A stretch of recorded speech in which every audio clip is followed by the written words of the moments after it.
ጤና ይስጥልኝ። ታማኝ መረጃ ምንጭ ሆነው ከሎሚ ቴሌቪዥን የሰዓቱ ዜናዎች ይዘንላችሁ ቀርበናል። ከሀገር ውስጥ ፖለቲካ እስከ ቀጠናው የጸጥታ ሁኔታዎች ድረስ የተሰሙ አበይት መረጃዎችን ዋና ዋናዎችን አስቀድመን እናደምጣችኋለን። ሎሚ የነገ ብሩህ ተስፋ ጽኑ መሰረት። ሳልሳይ ወያነ ትግራይ በምዕራብ ትግራይ ሸረሪና አካባቢ በተከሰተው ግጭት ወደ ሌሎች አካባቢዎች እንዳይስፋፋ አሳሰበም።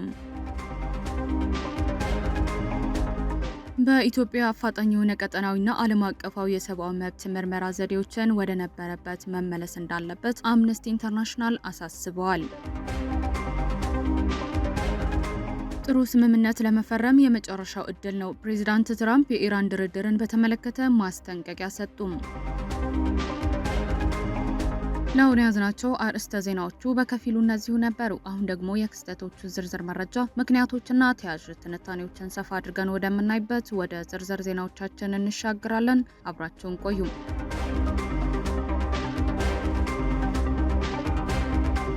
ሳልሳይ ወያነ ትግራይ ሳውት በምዕራብ ትግራይ ሸረሪና አካባቢ በተከሰተው ግጭት ወደ ሌሎች አካባቢዎች እንዳይስፋፋ አሳሰበም። በኢትዮጵያ መንግስት ኃይሎችና በትግራይ ኃይሎች መካከል በምዕራብ ትግራይ ከኢትዮጵያ ሱዳን ድንበር አቅራቢያ በምትገኘው ሸረሪና አካባቢ የተከሰተውን አሳሳቢ ግጭት አስመልክቶ ሳልሳይ ወያነ ትግራይ ዛሬ መግለጫ አውጥቷል። ፓርቲው ባወጣው መግለጫ በሁለቱ ወገኖች መካከል የተፈጠረው ከባድ ወታደራዊ ግጭት ሰፊ የጦርነት አደጋን እንደሚያስከትልና በንጹሐን ዜጎች ላይ ከፍተኛ ጉዳት ሊያደርስ እንደሚችል ጥልቅ ስጋቱ ገልጿል። በተጨማሪም ውጊያ ተጨማሪ ዜጎችን መፈናቀልን አስከትሎ በርካታ ቤተሰቦች ለደህንነት ሲሉ ከቀያቸው እንዲሰደዱ ማስገደዱን አመልክቷል። አሁን የታየው አለመረጋጋት የሰላም ሂደቱን በመተግበርና በመከታተል ረገድ ያሉ ክፍተቶችን እንደሚያሳይ የገለጸው ፓርቲው ሰላምን ለማስጠበቅ ቃል የገቡ አካላት እንዲሁም ዓለም አቀፍና ቀጠናዊ ተጨማሪ ግጭቶችን ለመከላከል ድምጻቸውና ጥረታቸው በአስቸኳይ ማቀናጀት እንዳለባቸው አሳስቧል። ግጭቱን ማባባስ የዜጎችን ስቃይ ከማባባስ ውጪ ዘላቂ ሰላም እንደማያመጣ የጠቆመው ሳልሳይ ወያነ ሁለቱም ወገኖች ከፍተኛ መታቀብ እንዲያሳዩ፣ ወዲያውኑ ጥቃቶችን እንዲያቆሙና ልዩነቶቻቸው በውይይት እንዲፈቱ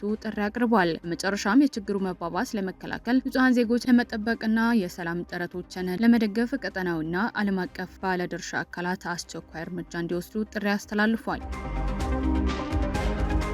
በጻድቃኔ ደብረ ምጥማቅ ቅድስት ማርያም ገዳም በተከሰተ መሬት መንሸራተት አደጋ የ14 ሰዎች ሕይወት አለፈም። በአማራ ክልል ሰሜን ሸዋ ዞን በሚገኘው የጻድቃኔ ደብረ ምጥማቅ ቅድስት ማርያም ገዳም ድንገት በተከሰተ የመሬት መንሸራተት አደጋ የ14 ምዕመናን ሕይወት ማለፉንና በ7 ሰዎች ላይ የአካል ጉዳት መድረሱን የዞኑ አስተዳደር መምሪያ አስታወቀም። በአደጋው 5 ሰዎች ላይ ከፍተኛና በ2 ሰዎች ላይ ደግሞ መለስተኛ የአካል ጉዳት መድረሱን የሰሜን ሸዋ ዞን አስተዳደር መምሪያ ገልጿል። መምሪያው በአደጋው ሕይወታቸው ባጡና ጉዳት በደረሰባቸው ወገኖች የተሰማው መራር ሐዘን የገለጸ ሲሆን አደጋው በተከሰተ በኋላ በስፍራው በመገኘት የተቀናጀ የነፍስ አድንና የሕክምና እርዳታ ድጋፍ ላደረጉት የወረዳ ዋና አስተዳዳሪ አቶ የማነ ብርሃነ ተስፋ፣ የአመራር አካላት፣ ለጸጥታ ኃይሎች፣ ለሕክምና ባለሙያዎችና ለአካባቢ ማህበረሰብ ከፍተኛ ምስጋና አቅርቧል። በተጨማሪም በአደጋው ስፍራ በመገኘት ለሞቱት ፍትሐተ ጸሎት፣ ለተጎዱት ጸሎትና ለተከፉ ወገኖች የማጽናኛ ትምህርት ወንጌልና አባታዊ ቃለ በረከት እየሰጡ ለሚገኙ ለብፁዕ ሊቀ ጳጳስ አቡነ ቀለሜንጦስ ያለውን አክብሮት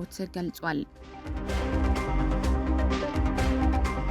በኢትዮጵያ አፋጣኝ የሆነ ቀጠናዊና ዓለም አቀፋዊ የሰብአዊ መብት ምርመራ ዘዴዎችን ወደ ነበረበት መመለስ እንዳለበት አምነስቲ ኢንተርናሽናል አሳስበዋል። በሰሜን ኢትዮጵያ በትግራይ ኃይሎችና በኢትዮጵያ መከላከያ ሰራዊት መካከል ዳግም የተቀሰቀሰው ግጭት የክልሉ ነዋሪዎች ለአዲስ ሰብአዊ መብት ጥሰት አደጋ መጋለጣቸውን አምነስቲ ኢንተርናሽናል አስታወቀም። የምስራቅና ደቡባዊ አፍሪካ የአምነስቲ ኢንተርናሽናል ቀጠናዊ ዳይሬክተር ባወጡት መግለጫ ማህበረሰቡ ከዚህ ቀደም የተፈጸመበትን አሰቃቂ በደሎች ያለምንም ፍትህና ተጠያቂነት እያስተናገደ ባለበት በአሁኑ ወቅት አዲሱ የትጥቅ ግጭት ነዋሪዎችን ወደ ከፍ አደጋ ውስጥ ጥለዋል ብለዋል። ቀጠናው ዳይሬክተሩ አክለውም ይህንን በትግራይ ዳግም ያገረሸው ጦርነት በአማራና በኦሮሚያ ክልሎች ቀጥሎ ከሚገኘውና ተቋማቸው ከባድ የሰብአዊ መብት ጥሰቶችን እየተመዘገበበት ካለው የትጥቅ ግጭት ጋር ሲደመር በሀገሪቱ አፋጣኝ የሆነ ቀጠናዊና ዓለም አቀፋዊ የሰብአዊ መብት ምርመራ ዘዴዎችን ወደ ነበረበት መመለስ እንዳለበት አመላካች ነው ሲሉ አሳስበዋል። ከህዳር 2013 ዓ.ም እስከ ህዳር 2015 ዓ.ም በተካሄደው ጦርነት የጦር ወንጀልና ሰብአዊነት ላይ የሚፈጸሙ ወንጀሎች ሊባሉ የሚችሉ ከባድ ጥሰቶችን መመዝገባቸው ያስታወሰው ተቋሙ የኢትዮጵያ መንግስት ታማኝ ምርመራ አለማድረግንና የጥፋተኞችን የህግ ተጠያቂነት ማስፈን አለመቻል ወደ መደበኛ አሰራር ሊቆጥረው አይገባም ሲል አስጠንቅቋል። በመሆኑም አምነስቲ ኢንተርናሽናል የፌዴራልና የትግራይ ባለስልጣናት የሲቪሎችን ጥበቃን ጨምሮ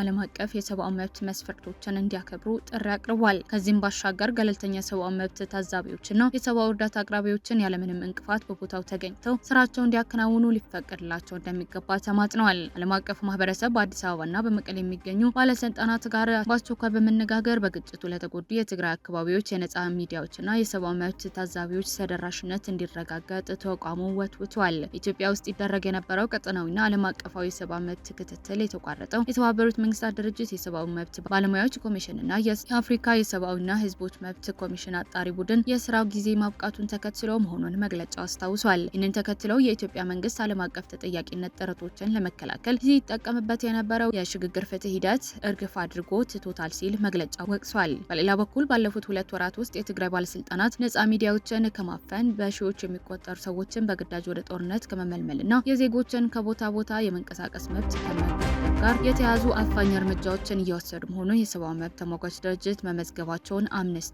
አጋልጧል። የሱዳን ሰራዊት በ2026 መጨረሻ ፈጣን ድጋፍ ኃይሉ ሙሉ በሙሉ ለማስወገድ ማቀዱን ገለጸ። ሱዳን ጦር አዛዥ እንዳሉት በ2026 መጨረሻ ላይ የጦር ኃይሉ ፈጣን ድጋፍ ሰጪ ታጣቂውን ለማስወገድ በሁሉም ግንባር እየገሰገሰ እንደሆነ ገለጹ።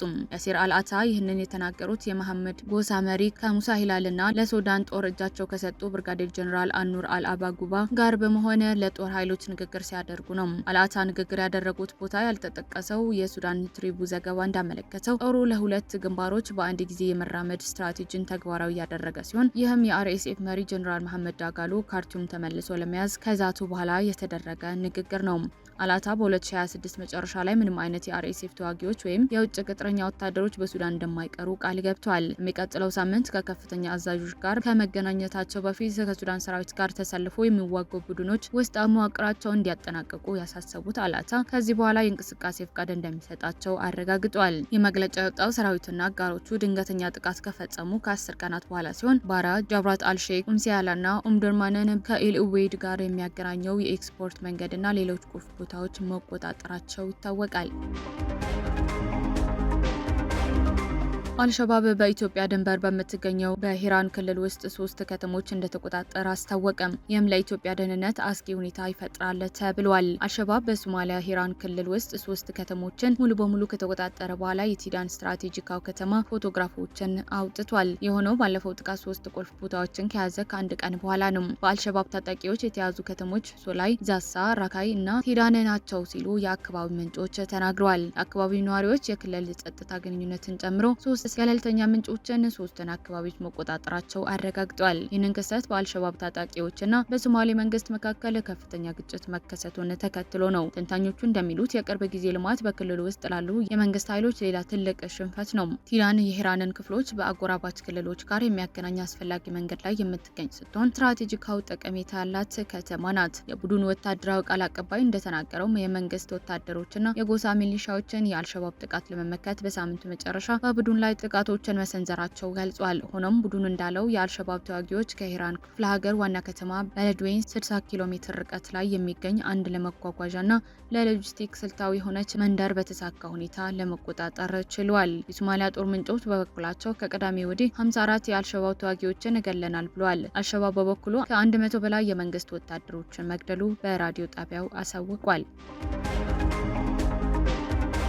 የአሜሪካው ፕሬዝዳንት ዶናልድ ትራምፕ ከኢራን ጋር የዲፕሎማሲ ንግግር መጀመሩን ገልጸው አሁን የሚደረገው ጥረት ቴህራን ጥሩ ሰነድ መፈረም የምትችልበት የመጨረሻው እድል መሆኑን ገለጹም። በሌላ በኩል ኢራን ከአሜሪካ ጋር ምንም አይነት ድርድር እያደረገች አለመሆኑን መግለጽ የትራምፕ ንግግር አስተባብላለች። ፕሬዝዳንት ዶናልድ ትራምፕ በዋይት ሀውስ ከጋዜጠኞች ጋር በነበራቸው ቆይታ ከኢራን ጋር ንግግር እየተደረገ ነው የሚለው አቋማቸው ጸንቷል። እየተነጋገርን ያለነው በኢራን ጥያቄ ነው ያሉት ትራምፕ አሜሪካ ታቅዶ የነበረውን ከባድ ጥቃት ለድርድር ሲባል ማገዷን ገልጿል። አሜሪካ ተጨማሪ እርምጃ ከመውሰዷ በፊት ይህንን ስምምነት ለቴህራን የቀረበ የመጨረሻ እድል መሆኑን አክለው ተናግረዋል። ሳዑዲ አረቢያ፣ ኳታርና የተባበሩት አረብ ኤሚሬቶችን ጨምሮ በርካታ ሀገራት ለስምምነቱ ድጋፍ እያደረጉ መሆኑንና እነዚህ ሀገራት ለኢራን የመጨረሻ እድል መስጠት እንደሚፈልጉ አስታውቋል። ፕሬዚዳንቱ እንደገለጹት የሚደረገው ስምምነት በኢራን የተዘጋውንና የዓለም የነዳጅ ዋጋ ያናረው የሆርሙዝ ወሽመጥን መልሶ የሚያስከፈት ይሆናል። ተቃራኒው የኢራን የውጭ ጉዳይ ሚኒስቴር ቃል አቀባይ እስማኤል ባጋይ በቴህራን በሰጡት ጋዜጣዊ መግለጫ ሀገራቸው ከአሜሪካ ጋር ምንም አይነት የዲፕሎማሲ ንግግር እያደረገች እንዳልሆነና ለድርድር የመቀመጥም እቅድ የላትም ብለዋል። የኢራን ተሳትፎ የለም ማለት ያበሳጫቸው የሚመስሉት ትራምፕ በትሩዝ ሶሻል ገጻቸው የኢራን አመራር ቀጣፊ ነው ሲሉ ወንጅለዋል። ኢራን በአሜሪካ ጋር ውይይት ማድረጓን ብታስተባበልም በሆርሙዝ ወሽመጥ ደህንነቱ የተጠበቀ የመርከብ ጉዞ ለማስጀመር የሚያስችል ጊዜያዊ የባህር መጓጓዣ መስመር ለመዘርጋት ከኦማን ጋር እየተደራደረች መሆኑን አምናለች። ፕሬዚዳንት ትራምፕ ከኢራን ጋር የዲፕሎማሲ ንግግር እየተደረገ መሆኑን በድጋሚ መግለጻቸውን ተከትሎ በዓለም አቀፍ ገበያ ላይ የነበረው የስጋት ስሜት ረገብ በማለቱ የድፍድፍ ነዳጅ ዋጋ በ4.5 በመቶ ቅናሽ በማሳየት በበርሜል 83.98 ዶላር ተሽጧል። ውድ የሎሚ ቴሌቪዥን ተከታታዮች ለዛሬ ያዝናቸው አቤት መረጃዎችንና ትንታኔዎች እነዚህ ይመስሉ ነበር። በዜናዎቻችን ላይ ያላችሁን ማንኛውም አስተያየት በኮሜንት መስጫው ላይ እንድታጋሩን እንጋብዛችኋለን። መረጃዎችን በፍጥነትና በታማኝነት ለሌሎችም እንዲደርሱ ቪዲዮን ላይክና ሼር ማድረጋችሁን እንዳትረሱም። በየሰዓቱ የሚወጡ አዳዲስና ትኩስ መረጃዎችን ለማግኘት ደግሞ ቻናላችንን አሁኑን ሰብስክራይብ ያድርጉም። ቀሪውን ጊዜ ሰላማዊና መልካም ጊዜ ይሁንላችሁ።